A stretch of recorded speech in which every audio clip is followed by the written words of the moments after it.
Hoy en los Estados Unidos hay miles de iglesias protestantes y 150 millones de devotos. ¡Haznos una iglesia que arda con la llama del Espíritu Santo! Adoran al Señor de maneras muy diferentes, pero todas derivan del mismo libro, la Biblia. El Santo Evangelio de nuestro Señor Jesucristo según Mateo, capítulo 5. Hoy damos por hecho que cualquiera puede leer la Biblia e interpretarla como quiera. Pero no siempre fue así. Sabemos que detrás de la Biblia hay una oscura historia de subversión, contrabando, prisión y asesinato. Al principio la Biblia estaba en un idioma que nadie entendía. Y cuando la gente empezó a leer la palabra de Dios directamente en inglés, comenzó una revolución en la naturaleza de las creencias de la gente. Es por esto que hace cientos de años la Biblia fue un libro ilegal. Y los hombres dieron su vida para que la Biblia pasara al inglés. John Wycliffe, Thomas Cranmer y William Tyndale. En cuanto al Papa, lo rechazo por enemigo de Cristo y del Anticristo.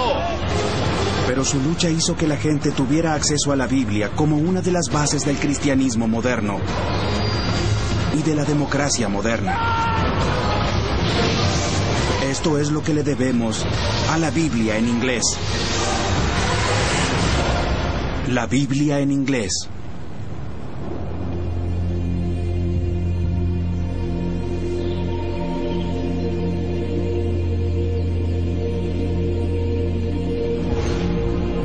Padre nuestro que estás en los cielos, santificado sea tu nombre.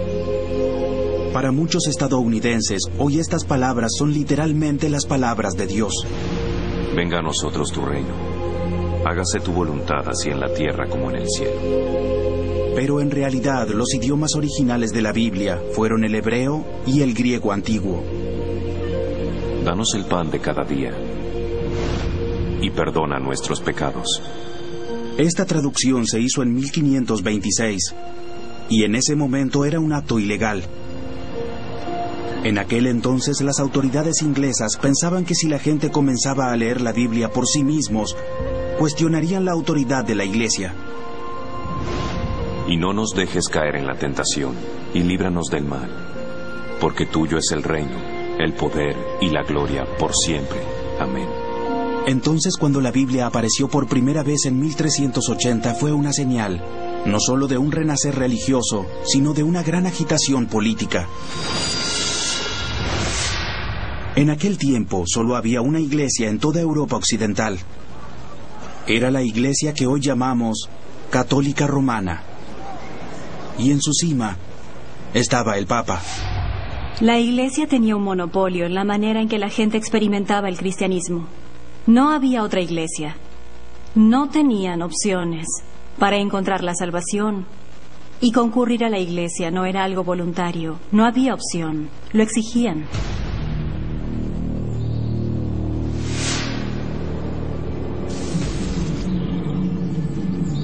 Pero a mediados del siglo XIV, una serie de eventos dramáticos comenzó a acabar con el viejo mundo. Entre 1348 y 1350, una plaga comenzó a propagarse en Europa. La peste negra se llevó a más de la mitad de la población. Poblaciones enteras fueron exterminadas y nadie comprendió cómo o por qué sucedió, excepto que fue un acto de Dios. Europa estaba dominada por la muerte y la Iglesia, con su promesa de salvación, era la única salida. Pero la Biblia no era el centro de la práctica cristiana. Era la misa, celebrada por sacerdotes, un sacramento que confería el poder de la vida eterna. Este ritual, en el que se creía que el pan y el vino se convertían en el cuerpo y la sangre de Jesús, era tan importante como el mismo Evangelio, y la gente era excluida en gran parte. Los sacerdotes estaban frente al altar y lejos de la congregación. Hablaban en latín, un idioma que solo ellos conocían. Incluso cuando la gente escuchaba la Biblia, estaba en latín también. era una traducción centenaria. Ser parte de los rituales y seguir los mandamientos del clérigo era lo que conducía al reino de los cielos. Esto le dio a la Iglesia un enorme poder político. El estatus del sacerdote era extremadamente poderoso porque eran capaces de llevar a cabo el milagro con sus palabras. Y ese era un lugar muy poderoso, esa posición en el altar, encargándose de un gran misterio. Y el hecho de descifrarlo debía ser realmente muy inspirador para la gente que no entiende qué le están diciendo.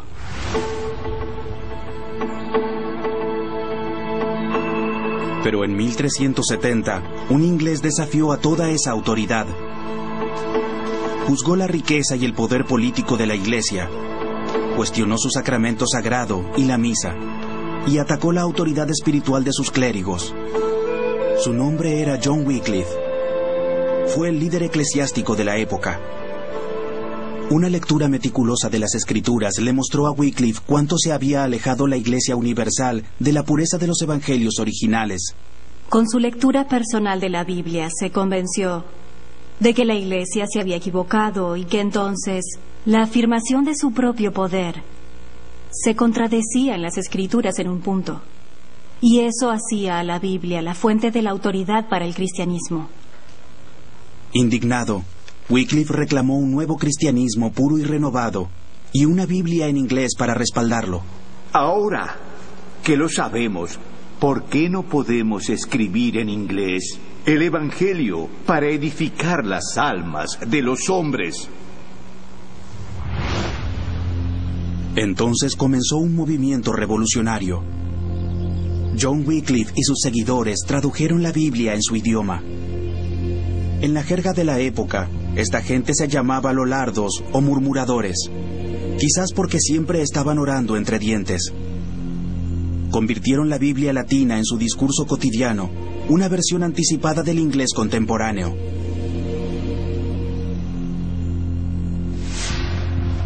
En el principio Dios creó los cielos y la tierra. Y la tierra estaba desordenada y vacía, y las tinieblas estaban sobre la faz del abismo.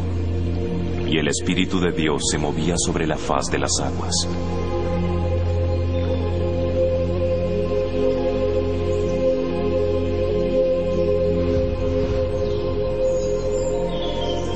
Y dijo Dios, que se haga la luz.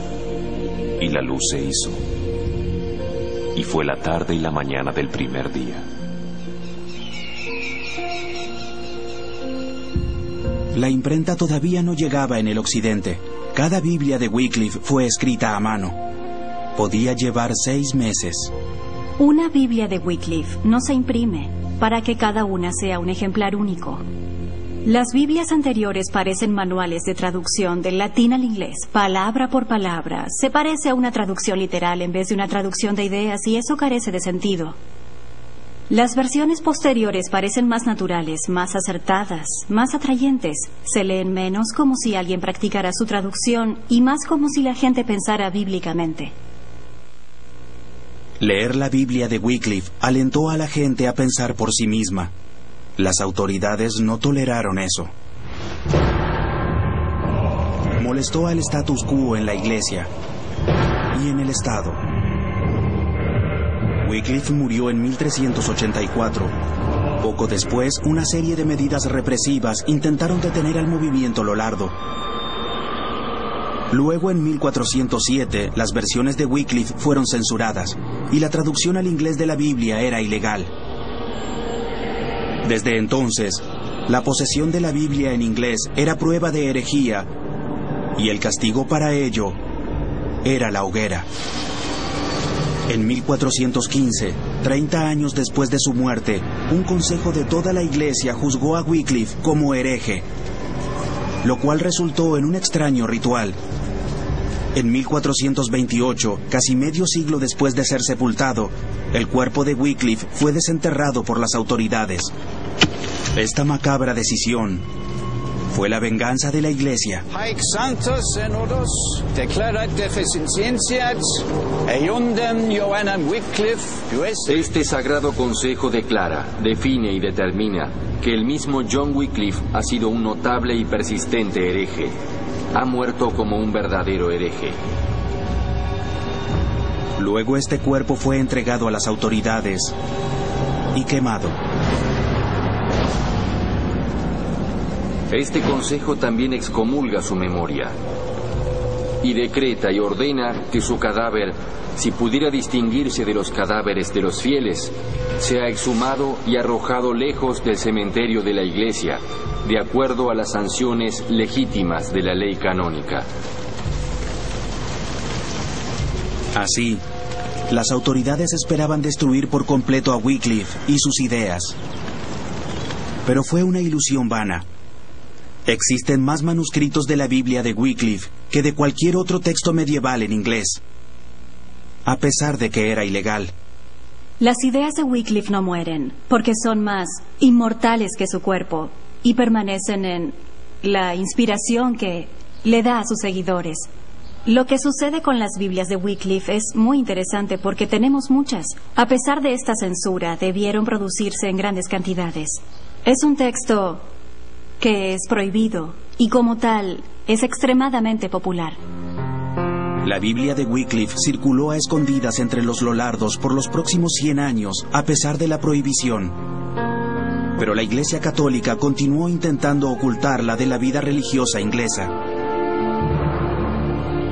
De vez en cuando, los obispos locales llevaban a cabo una purga y descubrían que las ideas de Wycliffe todavía no se olvidaban. En una ocasión, en 1506, 60 personas fueron arrestadas en un pueblo y 2 incineradas como herejes.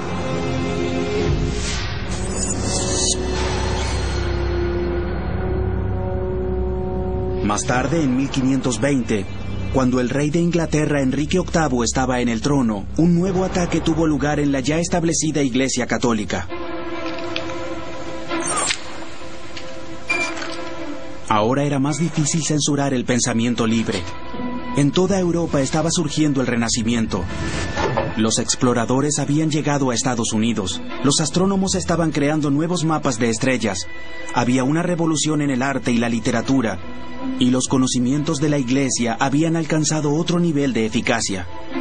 El invento de la imprenta aumentó el número de libros en circulación. Se descubrieron nuevos manuscritos y se comprendieron mejor. Esto provocó un estudio más intenso de los antiguos idiomas hebreo y griego en los que la Biblia fue originalmente escrita. En 1515, todo esto culminó en una edición innovadora del Nuevo Testamento. Era una edición del Evangelio griego original, con una nueva traducción latina más precisa. Finalmente fue posible para los cristianos instruidos de toda Europa volver a las palabras originales de los apóstoles. Y la nueva traducción reveló que la Biblia latina oficial de la Iglesia Católica contenía muchos errores. Esta fue una edición sensacionalmente importante. El Nuevo Testamento es griego y todo lo demás es una traducción.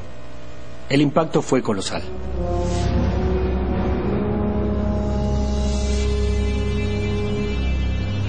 En el principio era el Verbo, y el Verbo era con Dios, y el Verbo era Dios.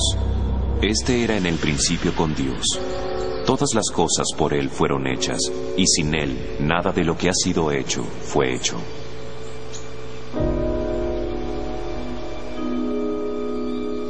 La nueva edición del Nuevo Testamento griego fue una inspiración del joven erudito William Tyndale. Nació en 1494 y fue el responsable de traducir gran parte de lo que conocemos de la Biblia actualmente.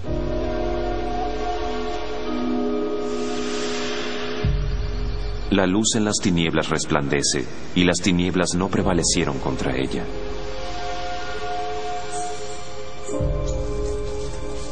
Tyndale aborrecía la prohibición de la Biblia en inglés, porque creaba una barrera entre los creyentes y la palabra de Dios.